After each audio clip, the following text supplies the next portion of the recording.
প্রিয় দর্শক আসসালামু আলাইকুম, কেমন আছেন সবাই? আশা করছি যে যেখানে আছেন ভালো আছেন এবং সুস্থ আছেন। সবাইকে স্বাগতম জানাচ্ছি আমার আরেকটি নতুন রেসিপি দেখার জন্য।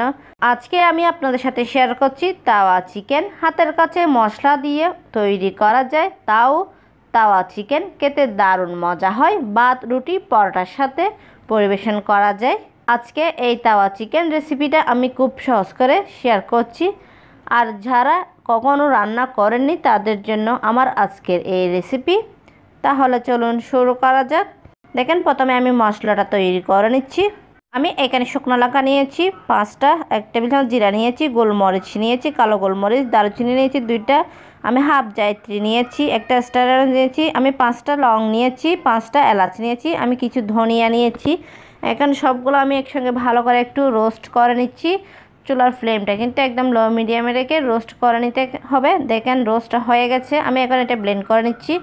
আমি পরের স্টেপে চলেছি। দেখেন আমি চিকেন নিয়েছি এখানে 500 গ্রাম। চিকেনটা আমি ছোটো ছোটো করে কেটে নিয়েছি। দেখেন এই চিকেনটা কিন্তু আমি হাড় সহ নিয়েছি। এখন আমি ম্যারিনেট করে নিচ্ছি। তার জন্য যে মশলাটা আমি তৈরি করে রেখেছিলাম সেটা এখানে দিয়ে দিয়েছি। আমি আদা রসুনের পেস্ট দিয়ে দিয়েছি 2 টেবিল চামচ, হলুদের গুঁড়া দিয়ে দিয়েছি হাফ টিস্পুন, আমি টক দই দিয়ে দিয়েছি হাফ কাপ, স্বাদ অনুযায়ী লবণ দিয়ে দিচ্ছি। দেখেন আমি এখন সবগুলো একসঙ্গে ভালো করে মিক্স করে নিচ্ছি। আমি এখানে লেবুর রস দিয়েছিলাম 1 টেবিল চামচ, সেটা স্কিপ হয়ে গেছে। চিকেনের সঙ্গে মশলাটা আমি ভালো করে একটু মিক্স করে নিয়েছি। দেখেন আমার এটা মিক্স করা হয়ে গেছে। আমি এটা 1 ঘন্টা রেস্টে রেখে দিচ্ছি। দেখেন 1 ঘন্টা পর আমি আবারও ফিরে আসছি। এখন আমি চিকেনটা রান্না করে নিচ্ছি। আমি এখানে কিছু কুকিং অয়েল দিয়ে দিয়েছি, প্রায় 3 টেবিল চামচের মতো দিয়ে দিয়েছি। অয়েলটা গরম হয়ে গেছে। আমি এখানে 1 কাপ পেঁয়াজ কুচি করে রেখেছিলাম, সেটা দিয়ে দিয়েছি। দেওয়ার পরে পেঁয়াজটা আমি একটু ব্রাউন কালার করে ভেজে নিচ্ছি। আশা করছি আজকের রেসিপিটা আপনাদের কাছে ভালো লাগবে। ভালো লাগলে প্লিজ আমার চ্যানেলটা সাবস্ক্রাইব করে পাশে থাকার বেল আইকনটি প্রেস করে রাখবেন, আমাকে সাপোর্ট করবেন। দেখেন পেঁয়াজটা ব্রাউন কালার হয়ে গেছে। আমি এখন চিকেনটা দিয়ে দিয়েছি, যে চিকেনটা ম্যারিনেট করে রেখেছিলাম সেটা এখানে দিয়ে দিয়েছি। এই চিকেনটা একটু ভালো করে কষিয়ে নিতে হবে। এই সময় চুলার আঁচটা কমিয়ে রাখতে হবে। দেখেন আমি ঢাকনা দিয়ে ডেকে আবারও ঢাকনা উঠিয়ে আবার একটু নেড়ে ছেড়ে ভালো করে একটু কষিয়ে নিয়েছি। দেখেন আমি আবার ঢাকনা দিয়ে ডেকে কিছুক্ষণ আবারও কষিয়ে নিচ্ছি। এইভাবে কিন্তু চিকেনটা ভালো করে একটু কষিয়ে নিতে হবে।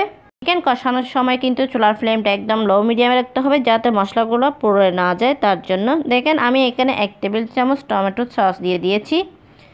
দেখেন দেওয়ার পরে আবার ভালো করে একটু নেড়েচেড়ে মিক্স করে দিয়েছি। দেখেন চিকেন থেকে কিছু পানি উঠে এসেছে। আমি এখন নেড়েচেড়ে সেগুলো, চিকেন থেকে যে পানিগুলো উঠে এসেছে সেগুলো আমি শুকিয়ে নিয়েছি। দেখেন চিকেনটাও হয়ে গেছে। আমি এখন এখানে কাঁচা লঙ্কা কুচি করে রেখেছিলাম সেগুলো দিয়ে দিচ্ছি।